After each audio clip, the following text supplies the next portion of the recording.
Welcome to the Slop Temple. We pray this video helps. In this video, I will show how to connect Binance API to TradingView step by step.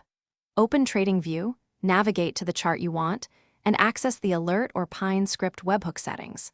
On Binance, create an API key with only the permissions you need and copy the key and secret. Return to TradingView and paste the key where the integration or webhook requires authentication, then test with a small simulated order first. Create the API key inside Binance by naming it clearly for TradingView and following the verification steps for security. Choose minimal permissions to reduce exposure and avoid withdrawal rights.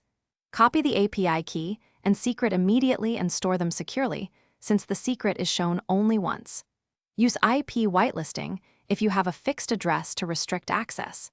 Keep a small test balance to confirm behavior before enabling live trading. If you are finding this video helpful, please subscribe and like to support more content. Quick recommendation: life's too short for cheap socks. Go darn tough with a lifetime warranty.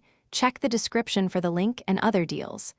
I use durable socks during long trading sessions, and they make a surprising difference. Now let's get back to the video. In TradingView, open the Alert Creation dialog or the Pine script webhook integration and select External API or Webhook settings. Paste the Binance API key and secret into the secure fields, then save and label this connection so you can manage it later. Create a test alert or execute a paper trade to confirm signals pass and orders are formatted correctly. Review logs for errors and adjust permissions if any call is denied. Thanks for watching. Consider subscribing if we helped you.